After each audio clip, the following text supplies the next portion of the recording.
ನಮಸ್ತೆ. My name is Yogesh from Davanagere. Question: ನಾನು ಚಿಕ್ಕ ವಯಸ್ಸಿನಿಂದ ಓಂ ನಮಃ ಶಿವಾಯ ಮಂತ್ರವನ್ನು ಭಯ ಆದಾಗ, ಟೆನ್ಷನ್ ಆದಾಗ, ನೆಗೆಟಿವ್ ಥಾಟ್ಸ್ ಬಂದಾಗ ಓಂ ನಮಃ ಶಿವಾಯ ಮಂತ್ರವನ್ನು ಜಪಿಸುತ್ತೇನೆ. ಆದರೆ ನೀವು ಈ ಮಂತ್ರವನ್ನು ಅಂದರೆ ಶಿವನನ್ನು ಅಥವಾ ರುದ್ರಾಕ್ಷಿ ಎಕ್ಸೆಟ್ರಾ ಶಿವನಿಗೆ ಸಂಬಂಧಪಟ್ಟಿದ್ದನ್ನು ಪಿಕ್ಚರ್ ಲ್ಯಾಂಗ್ವೇಜ್ನಲ್ಲಿ ಸಬ್ಕಾನ್ಷಿಯಸ್ ಮೈಂಡಿಗೆ ಕೊಟ್ಟರೆ ಜೀವನದಲ್ಲಿ ಎಲ್ಲ ಲಾಸ್, ನೋವು ಅನುಭವಿಸಬೇಕು ಅಂತ ಇಂಟರ್ವ್ಯೂನಲ್ಲಿ ಹೇಳಿದ್ರಿ. ನಿಮ್ಮ ಮಾತು ಕೇಳಿದ ಮೇಲೆ ಅದೆಲ್ಲ ಸತ್ಯ ಆಗಿದೆ. 20 ಇಯರ್ಸಿಂದ ಏನೂ ಸಾಧನೆ ಮಾಡೋಕ್ಕೆ ಆಗಲಿಲ್ಲ, ಎಲ್ಲದರಲ್ಲೂ ಲಾಸ್. ಸೊ ಇವಾಗ ನಾನು ಯಾವ ದೇವರ ನಾಮವನ್ನು ಜಪಿಸಲಿ ಗುರುಗಳೇ, ದಯವಿಟ್ಟು ತಿಳಿಸಿ, ಥ್ಯಾಂಕ್ ಯು ಅಂತ ಹೇಳಿದ್ದಾರೆ. ಇನ್ನು ಸುನೀಲ್ ಅವರು, ಸರ್ ಶಿವನ ಬಗ್ಗೆ ಮಾಡಬಾರದು, ಫೈನಾನ್ಷಿಯಲ್ ಬ್ಲಾಕೇಜ್ ಬರುತ್ತೆ ಅಂತ ಹೇಳಿದ್ರಿ. ಆದರೆ ಕೆಲವು ಶಿವನ ಆರಾಧನೆ ಮಾಡುವವರು ಶ್ರೀಮಂತರಾಗಿದ್ದಾರೆ, ದಯವಿಟ್ಟು ತಿಳಿಸಿ ಅಂತ ಹೇಳಿದ್ದಾರೆ. ಸೊ ಇಬ್ಬರದ್ದು ಕೂಡ ಅರ್ಥ ಮಾಡಿಕೊಂಡದ್ದು ತಪ್ಪಿದೆ. ಇಬ್ಬರು ಕೂಡ ಏನಂತ ಹೇಳಿದರೆ, ಇವರೇನು ಹೇಳ್ತಾರೆ, ನಾನು ಭಯ ಆದಾಗ, ಇದೆಲ್ಲ ಆದಾಗ, ನೆಗೆಟಿವ್ ಥಾಟ್ಸ್ ಎಲ್ಲ ಬಂದಾಗ, ಯೋಗೇಶ್ ಅವರು ದಾವಣಗೆರೆ, ನಾನು ಶಿವನನ್ನು ಜಪಿಸ್ತೇನೆ ಅಂತ. ಅದಲ್ಲ, ಅದು ನಾಮಸ್ಮರಣೆ, ಅದಕ್ಕೂ ಸಂಬಂಧ ಇಲ್ಲ.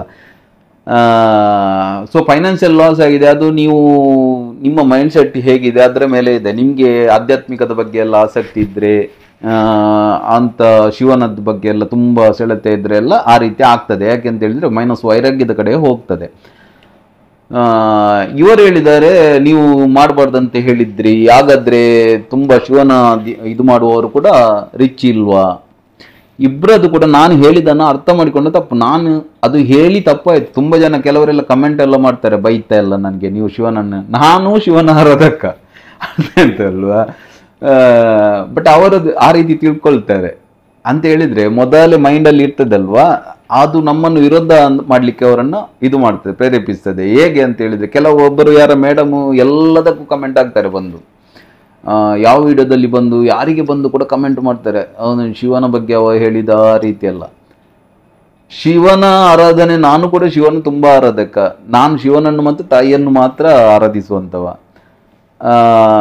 ಅವರು ಹೇಳಿದ್ದಾರೆ ನನಗೀಗ ಬ್ಲಾಕೇಜಸ್, ಆ ರೀತಿ ಮಾಡಿದರೆ ನಿಮಗೆ ಬ್ಲಾಕೇಜಸ್ ಆಗೋದಿಲ್ಲ.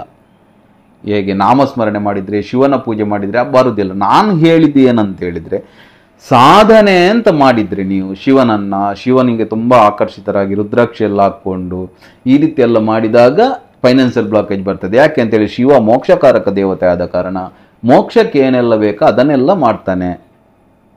ಅರ್ಥ ಆಯ್ತಲ್ವಾ? ರುದ್ರಾಕ್ಷಿ ಕೂಡ ಹಾಗೆ ನಿಮ್ಮನ್ನು ಮೋಕ್ಷಕ್ಕೆ ತಗೊಂಡು ಹೋಗೋ ಕಾರಣ ನಿಮ್ಮ ಸಂಸಾರವನ್ನು, ಗಂಡ ಹೆಂಡತಿ ರಿಲೇಷನ್ ಹಾಳಾಗ್ತದೆ, ಮತ್ತು ಫೈನಾನ್ಷಿಯಲ್ ಬ್ಲಾಕೇಜ್ ಬರ್ತದೆ. ಇದೆಲ್ಲ ಬರುವ ಮೂಲಕ ನಿಮ್ಮನ್ನು ವೈರಾಗ್ಯದ ಕಡೆಗೆ ದೂಡುವಂಥ ಕೆಲಸ ಆಗ್ತದೆ ಅಂತ. ಹಾಗಾದರೆ ಇವರು ಕೇಳಿದ್ದಾರೆ, ಕೆಲವರೆಲ್ಲ ಶಿವನ ಆರಾಧನೆ ಮಾಡೋರು ಶ್ರೀಮಂತರಿಲ್ವೋ?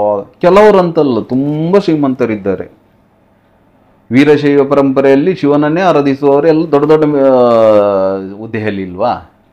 ರಾವಣಾಸುರ, ರಾಕ್ಷಸರೆಲ್ಲ ಶಿವನ ಆರಾಧನೆ ಮಾಡ್ತಿದ್ದವರು ಎಲ್ಲ ರಿಚ್ ಆಗಿರಲಿಲ್ವಾ? ಸೊ ಅದು ಅಲ್ಲ, ನಾನು ಹೇಳಿದ್ದು ಏನಂತ ಹೇಳಿದೆ ಅರ್ಥ ಮಾಡಿಕೊಳ್ಳಿ. ಪರಂಪರೆಯಿಂದ ಬಂದವರಿಗೆ, ಶಿವನ ಆರಾಧನೆ ಮಾಡುವವರಿಗೆ, ಅದು ಅವರು ಎಲ್ಲ ಕೆಲಸ ಮಾಡುವಾಗ ಕೂಡ ಶಿವನನ್ನೇ ಸ್ಮರಿಸಿಕೊಂಡು ಹೋಗುವವರು, ಪರಂಪರೆಯಿಂದ ಬಂದದ್ದು. ನೀವು ಮೈಂಡ್ ಸೆಟ್ ಮಾಡಿದರೆ, ಶಿವನ ಬಗ್ಗೆ ನಿಮಗೆ ಆಕರ್ಷಣೆ ಬಂದರೆ, ಸ್ಪಿರಿಚುಯಾಲಿಟಿ ಬಗ್ಗೆ ನಿಮಗೆ ತುಂಬ ಆಕರ್ಷಣೆ ಬಂದರೆ, ನೀವು ಅದು ಇದು ಕಲೀಲಿಕ್ಕೆ ಹೋದರೆ, ಆಗ ಬಂದಾಗ ನಿಮ್ಮ ಫೈನಾನ್ಷಿಯಲ್ ಬ್ಲಾಕೇಜ್ ಮಾಡ್ತದೆ. ಯಾಕೆಂತ ಹೇಳಿದರೆ ನಿಮ್ಮ ಮನಸ್ಸು ಮೋಕ್ಷದ ಕಡೆಗೆ, ನಿಮ್ಮ ಮನಸ್ಸು ಅಧ್ಯಾತ್ಮದ ಕಡೆಗೆ ತಿರುಗ್ತದೆ ಅಲ್ವಾ? ಅದಕ್ಕೆ ನಿಮ್ಮ ಸಂಸಾರವನ್ನು ಹಾಳು ಮಾಡ್ತದೆ ಅಂತ ನಾನು ನಿಮಗೆ ವೆಲ್ವಿಷರ್ ಆಗಿ ಹೇಳಿದ್ದು ನಿಮಗೆ. ಅದು ಹೇಳಿ ತಪ್ಪಾಯಿತು ನಂದು. ನಾನೊಂದು ನಿಮಗೆ ನಿಮ್ಮ ವೆಲ್ವಿಷರ್ ಆಗಿ ನಿಮಗೆ ಹೀಗೆ ಮಾಡಬೇಡಿ, ಹೀಗೆ ಮಾಡಿದರೆ ಹೀಗೆ ಆಗ್ತದೆ ಅಂತ ಹೇಳಿ, ಶಿವನನ್ನು ಆರಾಧನೆ ಮಾಡಬೇಡಿ ಅಂತ ನಾನು ಹೇಳಿದ್ದಲ್ಲ. ಹಾಗಾದರೆ ಅವರಿಗೆಲ್ಲ ಹೇಗೆ ಬಂದಿದೆ ಅಂತ ಹೇಳಿದರೆ, ಅವರೆಲ್ಲ ಶಿವನನ್ನು ಮೋಕ್ಷಕ್ಕೆ ಬೇಕು, ಸ್ಪಿರಿಚುಯಾಲಿಟಿಯಲ್ಲಿ ಆಸಕ್ತಿ ಬಂದು ಮಾಡಿದ್ದಲ್ಲ. ರಾವಣಾಸುರ ಎಲ್ಲ ತಮ್ಮ ಕಾರ್ಯಸಿದ್ಧಿಗೋಸ್ಕರ ಶಿವನನ್ನು ಮಾಡ್ತಿದ್ದದ್ದು. ಅದಕ್ಕೆ ಕೆಲವು ವಿಧಿವಿಧಾನ ಎಲ್ಲ ಇದೆ ಕಾರ್ಯಸಿದ್ಧಿಗೆ. ರುದ್ರಾಕ್ಷಿ ಹಾಕುವಾಗ ಕೂಡ ಅದಕ್ಕೆ ಕೆಲವು ವಿಶಿಷ್ಟ ಮಂತ್ರಗಳಿದೆ. ಅದಕ್ಕೆ ಸ್ಫಟಿಕವನ್ನು ಮಿಕ್ಸ್ ಮಾಡಿ ಹಾಕುವಂಥದ್ದು, ಸಂಪತ್ತನ್ನು, ಶಿವಶಕ್ತಿಯನ್ನು ಬ್ಯಾಲೆನ್ಸ್ ಮಾಡುವಂಥದ್ದು, ಇದೆಲ್ಲ ಇದೆ. ಇದೆಲ್ಲ ಇದ್ದರೆ ಮಾತ್ರ ನಿಮಗೆ ಶಿವನನ್ನು ಆರಾಧನೆ ಮಾಡಿ ಕೂಡ ನಿಮಗೆ ಎಲ್ಲ ಐಶ್ವರ್ಯ ಎಲ್ಲ ಸಿದ್ಧಿಯಾಗುವಾಗೆ ಇದೆ. ನಾನು ಹೇಳಿದ ಆ ಸೂಕ್ಷ್ಮ ವಿಷಯವನ್ನು ನಿಮ್ಮ ಮೈಂಡ್, ನಾನು ಅಧ್ಯಾತ್ಮದಲ್ಲಿ ಆಸಕ್ತಿ, ನನಗೆ ರುದ್ರಾಕ್ಷ ಹಾಕಬೇಕು, ಇಂಥದ್ದೆಲ್ಲ ಬಂದಾಗ ನಿಮ್ಮ ಮೈಂಡ್ ಅಲ್ಲಿಗೆ ಡೈವರ್ಟ್ ಆಗ್ತದೆ ಅಂತ ನಾನು ಹೇಳಿದೆ. ಆ ರೀತಿ ನಿಮ್ಮ ಸಂಸಾರ ಎಲ್ಲ ಹಾಳಾಗಲಿಕ್ಕೆ ಸ್ಟಾರ್ಟ್ ಆಗ್ತದೆ, ಫೈನಾನ್ಷಿಯಲ್ ಬ್ಲಾಕೇಜಸ್ ಬರ್ತದೆ ಅಂತ ಹೇಳಿದ್ದು. ಸೊ ತಪ್ಪು ಹೇಳಿದ್ದನ್ನು ಯಾವತ್ತೂ ಕೂಡ ಅರ್ಥ ಆಗದಿದ್ದರೆ ತೊಂದರೆ ಇಲ್ಲ, ಅಪಾರ್ಥ ಮಾಡ್ಕೊಳ್ಬಾರ್ದು. ಆಯ್ತಲ್ವಾ? ನೋಡುವ, ಇನ್ನೊಂದು ಯಾವತ್ತಾದರೂ ನಾನು ಆನ್ಲೈನ್ ಕ್ಲಾಸ್ ಮಾಡ್ತೇನೆ, ಅದರಲ್ಲಿ ಶಿವನನ್ನೇ ಬಗ್ಗೆ ಮಾಡುವ.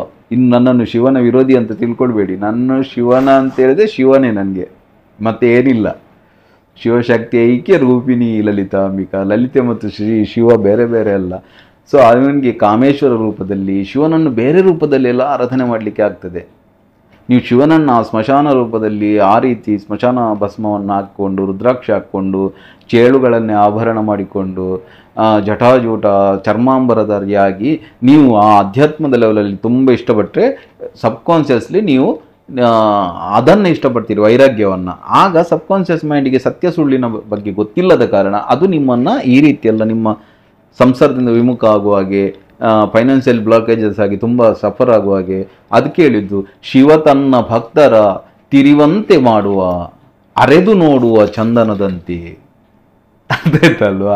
ಶಿವ ತನ್ನ ಭಕ್ತರ ತಿರಿವಂತೆ ಮಾಡುವ, ಶಿವ ತನ್ನ ಭಕ್ತರನ್ನು ಭಿಕ್ಷೆ ಬೇಡುವ ಹಾಗೆ ಮಾಡ್ತಾನೆ. ಅರೆದು ನೋಡುವ ಚಂದನದಂತೆ. ಚಂದನವನ್ನು ಹೇಗೆ ಅರೆದ್ರೆ ಪರಿಮಳ ಬರ್ತದ, ಚಿನ್ನವನ್ನು ಬೆಂಕಿಯಲ್ಲಿ ಹಾಕಿ ಸುಟ್ಟರೆ ಹೇಗೆ ಅದು ಇನ್ನೂ ಹೊಳಪು ಪಡೆಯುತ್ತದ, ಅದೇ ರೀತಿ ಭಕ್ತರನ್ನು ಮಾಡ್ತಾನೆ ಅಂತ ಹೇಳಿದ್ದು ಇದಕ್ಕೆ. ಅರ್ಥ ಮಾಡಿಕೊಳ್ಬೇಕು ಪ್ರತಿಯೊಂದನ್ನು. ನೀವು ಅದಕ್ಕೆಲ್ಲ ರೆಡಿ ಇದ್ದರೆ ಶಿವನಂತ ಭೋಲೆನಾಥ, ಶಿವನಂತ ಶೀಘ್ರ ಪ್ರಸನ್ನ ಆಗುವಂಥ ಭಗವಂತ ತತ್ವವೇ ಇಲ್ಲ. ಅಷ್ಟು ಆತ ಶಿವಲಿಂಗದ ಮೇಲೆ ಅತಿ ಬೆಳ್ಳಿಯ ಧಾರಾ ಪಾತ್ರೆ ಇದೆ ಅಲ್ವ ಮೇಲೆ, ಅದನ್ನ ಕಳ್ಳ ತೆಗಿಲಿಕ್ಕೆ ಹೋದಂತೆ ಶಿವ ಪ್ರತ್ಯಕ್ಷದಂತೆ. ಯಾಕೆ ಅಂತ ಕೇಳಿದ್ರೆ, ಎಲ್ಲರೂ ನನ್ನ ಮೇಲೆ ಹೂವು ಹಾಕ್ತಾರೆ, ಎಲ್ಲರೂ ನನ್ನ ಮೇಲೆ ಇದಾಗ್ತಾರೆ, ಇವ ತನ್ನನ್ನೇ ತಾನು ಹಾಕಿಕೊಂಡಲ್ಲ ಅಂತ ಶಿವ. ಸೊ ಶಿವತತ್ವದ ಬಗ್ಗೆ ಮಾತಾಡಲಿಕ್ಕೆ ಬೇರೆ ಇದೆ. ಅದಕ್ಕಿಂತ ಒಂದು ನೆಕ್ಸ್ಟ್ ಆನ್ಲೈನ್ ಕ್ಲಾಸ್ ಯಾವತ್ತಾದ್ರೂ ಶಿವನದ್ದೇ ಸಾಧನೆ ಬಗ್ಗೆ ಮಾಡುವ, ಶಿವ ಸಾಧನೆ ಬಗ್ಗೆ. ಸೊ ತಪ್ಪು ಅರ್ಥ ಮಾಡ್ಕೊಳ್ಬೇಡಿ. ನಾನು ನನ್ನ ಅನುಭವದ ಆಧಾರದ ಮೇಲೆ ನಾನು ನಿಮಗೆ ಹೇಳಿದ್ದು ಒಂದು ಆ್ಯಸ್ ಎ ವೆಲ್ವಿಷರ್ ಆಗಿ, ಶಿವನದ್ದು ಹಾಗೆಲ್ಲ ಮಾಡಬೇಡಿ, ಈ ರೀತಿ ಆಗ್ತದೆ. ಅದರತ್ತ ನಾನು ಶಿವನದ್ದು ಆರಾಧನೆ ಮಾಡಬೇಡಿ ಅಂತ ಹೇಳಿದ್ದಲ್ಲ. ಓಕೆ.